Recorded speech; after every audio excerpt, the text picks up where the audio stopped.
नमस्कार, आप देख रहे हैं एक भारत वंचितों की आवाज और आपके साथ मैं हूं राम बाबू गौतम। खबर इंडिया गठबंधन को लेकर के है, खबर मायावती, अखिलेश यादव और सोनिया गांधी को लेकर के है। कांग्रेस और मायावती के बीच में बातचीत और ज्यादा तेज हो गई है। कांग्रेस और मायावती के बीच में अब सीट शेयरिंग को लेकर के फाइनल टॉक हो रहा है। ये बहुत जल्द जमीन पर गठबंधन उतरने वाला है। आज मैं आपको सीटों के साथ बताऊंगा कि आखिर अखिलेश यादव ने अभी 23 से ज्यादा सीटें क्यों रोक रखी हैं। आखिर अखिलेश यादव ने जो सीटें रोक रखी हैं और कांग्रेस पार्टी ने जो अभी तक सीटों की घोषणा नहीं की है, उसके पीछे की क्या वजह है और उसके पीछे बैकग्राउंड में क्या पृष्ठभूमि बन रही है। आज उन सब चीजों को लेकर के मैं पर्दा हटाऊंगा। इंडिया गठबंधन में मायावती के शामिल होने को लेकर के किस तरह की रणनीति बनाई जा रही है, किस तरह के समीकरण सेट किए जा रहे हैं, उन सब चीजों को लेकर के आज मैं बारी बारी से एक एक करके विश्लेषण करूंगा। दरअसल राहुल गांधी की जो यात्रा है वो पूरी हो चुकी है, उसका समापन हो चुका है और अब कांग्रेस पार्टी का पूरा जो फोकस है वो उत्तर प्रदेश में लगाया जा चुका है। मायावती के, आप ये कहेंगे कि मायावती के कई सारे प्रत्याशी घोषित हो चुके हैं, तो जी हां, प्रत्याशी नहीं, उनको आप प्रभारी कह सकते हैं। अभी बहुजन समाज पार्टी की तरफ से कोई भी ऐसी अधिकृत सूची नहीं आई है, कोई भी ऐसी ऑथेंटिक सूची नहीं आई है जिसमें कि यह कहा जाए कि इन प्रत्याशियों को इन सीटों पर उतारा गया है।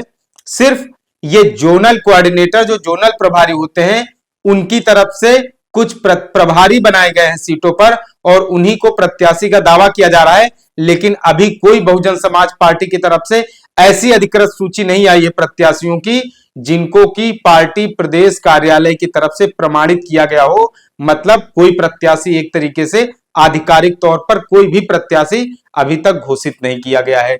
इन सब के अलावा कांग्रेस पार्टी जो है, कांग्रेस पार्टी ने अभी तक उत्तर प्रदेश में एक भी प्रत्याशी घोषित नहीं किया है।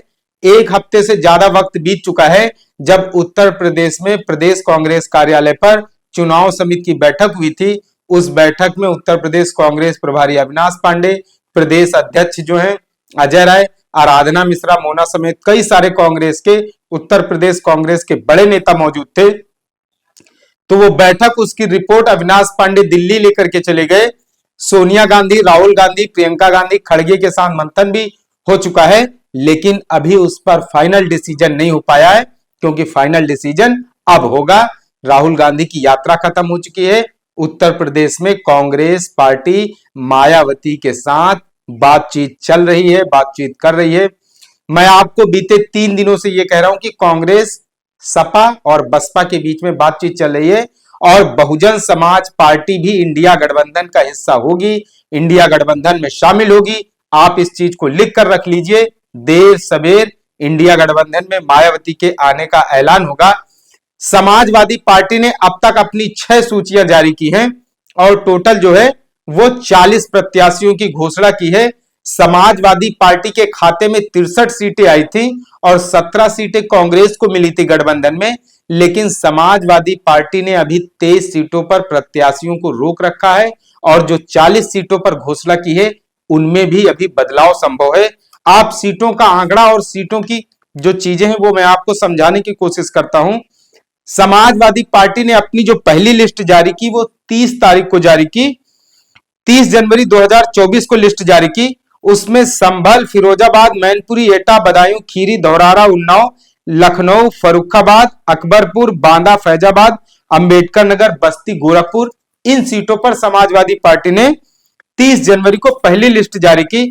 उसके बाद जो दूसरी लिस्ट जारी की गई वो 19 फरवरी को जारी की गई, जिसमें मुजफ्फरनगर, आंवला, शाहजहांपुर, हरदोई, मिश्रिख, मोहनलालगंज, प्रतापगढ़, बहराइच, गोंडा, गाजीपुर, चंदौली, ये दूसरी सूची जारी की गई 19 फरवरी को।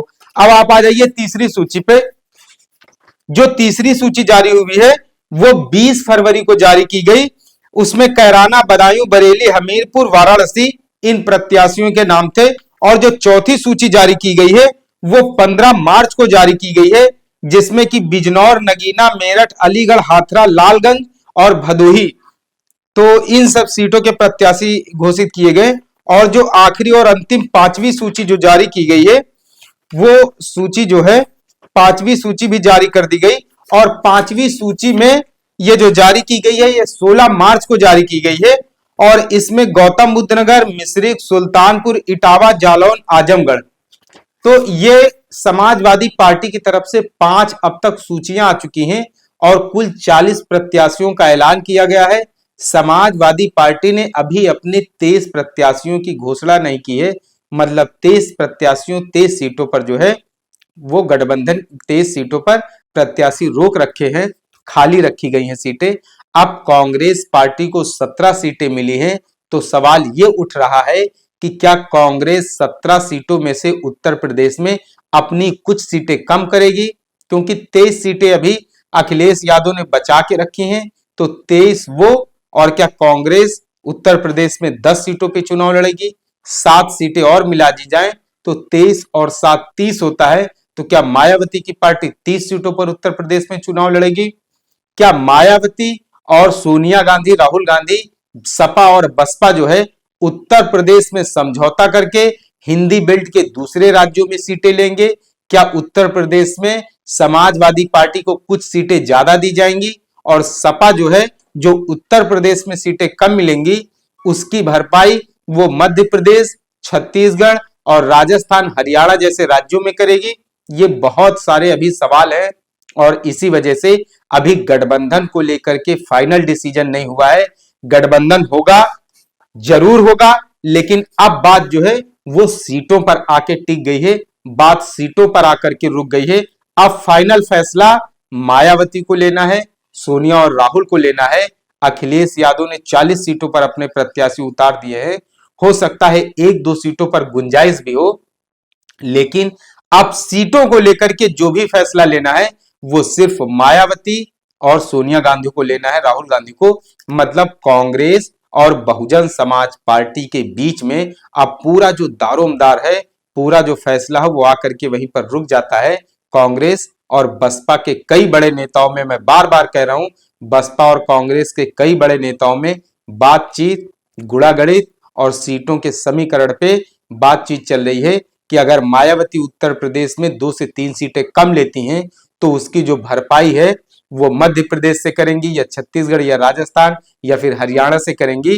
कुछ भी संभव है, कुछ भी हो सकता है, क्योंकि कांग्रेस समाजवादी पार्टी तो मजबूत विपक्ष है उत्तर प्रदेश में, उसे बहुत ज्यादा फर्क नहीं पड़ेगा, लेकिन गठबंधन होगा तो फायदे में रहेंगी। अखिलेश यादव भी कई बार कह चुके हैं कि वो बहन जी का स्वागत करते हैं, गठबंधन में आए तो हम लोग बहुत मजबूती से चुनाव लड़ेंगे। लेकिन अखिलेश यादव मुख्य विपक्षी पार्टी है समाजवादी पार्टी, इस समय सबसे ज्यादा अगर किसी को जरूरत है तो कांग्रेस पार्टी और बहुजन समाज पार्टी को जरूरत है, क्योंकि बहुजन समाज पार्टी के लिए अस्तित्व और वजूद बचाने का चुनाव है। कांग्रेस पार्टी के लिए 10 साल केंद्र की सत्ता से दूर रह चुकी है। कांग्रेस पार्टी के लिए यह चुनाव इसलिए ज्यादा जरूरी है क्योंकि ज्यादातर राज्यों में कांग्रेस अपनी सत्ता खो चुकी है और पूरे जो उत्तर भारत है, उत्तर भारत के हिंदी बेल्ट के जो भी राज्य है, वहां कांग्रेस पूरी तरह से धीरे धीरे सिमटती सिकुड़ती खत्म होती चली जा रही है। इसलिए दो पार्टियों के लिए, कांग्रेस और बहुजन समाज पार्टी के लिए, गठबंधन एक तरीके से संजीवनी की तरीके काम करेगा। अगर इस बार गठबंधन नहीं किया तो बहुत नकारात्मक, बहुत निगेटिव मैसेज जाएगा, कार्यकर्ताओं का मनोबल टूटेगा और पदाधिकारी जो पार्टी से जुड़े हैं उनका भी मनोबल डाउन होगा। इसलिए दोनों पार्टियों के लिए अस्तित्व और अपने कार्यकर्ताओं में ऊर्जा भरने का चुनाव है। अगर गठबंधन नहीं होता है, सीटों का समीकरण सही से नहीं बैठाए जाते हैं, अगर कोई भी निगेटिव फैसला आएगा तो इससे दोनों पार्टियों को बहुत अच्छी तरीके से मालूम है कि उनका संगठन जो है वो सिकुड़ जाएगा, संगठन कमजोर हो जाएगा, कार्यकर्ताओं का मनोबल, उत्साह, एनर्जी कम हो जाएगी। इसीलिए कह रहे हैं कि गठबंधन होगा, जरूर होगा। कांग्रेस और बहुजन समाज पार्टी के बीच में बातचीत चल रही है सीटों को लेकर के, सीट शेयरिंग को लेकर के। अब केवल सीट शेयरिंग को लेकर के फाइनल डिसीजन लेना है। बहुत जल्द सकारात्मक परिणाम आएंगे। कांग्रेस और बहुजन समाज पार्टी की मजबूरी भी बन चुकी है, अगर गठबंधन में नहीं आएंगे तो उत्तर प्रदेश में बहुत गलत और बहुत ज्यादा निराशाजनक परिणाम आएंगे, क्योंकि 2019 का जो लोकसभा का चुनाव था उसमें कांग्रेस को सिर्फ एक सीट मिली थी रायबरेली की, सोचिए, और सभी सीटों पर हार मिली थी। 2019 में मायावती ने गठबंधन किया था, इसलिए उनको 10 सीटें मिली थी, और 2014 में परिणाम क्या था? 0। इसलिए बहन जी को भी पता है कि अगर गठबंधन के बिना चुनाव में जाएंगी तो बहुजन समाज पार्टी का जो रिजल्ट है वो बहुत ज्यादा खराब आएगा। इसलिए इस समय गठबंधन मजबूरी है। कांग्रेस और बसपा एक साथ आ जाएं, ये जरूरी भी है। अब देखना है कि 19 और 20 तारीख के दरमियान में कांग्रेस और बसपा और सपा की तरफ से क्या फैसले लिए जाते हैं। इंतजार सबको है, सबको बहुत ज्यादा गठबंधन का बेसब्री से इंतजार है। 2 से 3 दिनों में पिक्चर क्लियर होने वाली है। आपसे अपील है, अनुरोध है कि आप एक भारत को शेयर और सब्सक्राइब जरूर करते रहें। आप अपने YouTube के नोटिफिकेशन को ऑन कर लीजिए, जिससे कि इंडिया गठबंधन से जुड़ी सारी नोटिफिकेशन, सारी स्टोरी आप तक पहुंचती रहें। एक भारत को आप अपने लोगों में शेयर और सब्सक्राइब भी करते रहें, जिससे कि शोषितों, पीड़ितों, वंचितों और मजलूमों की आवाज का एक बड़ा मंच बनाया जा सके। धन्यवाद।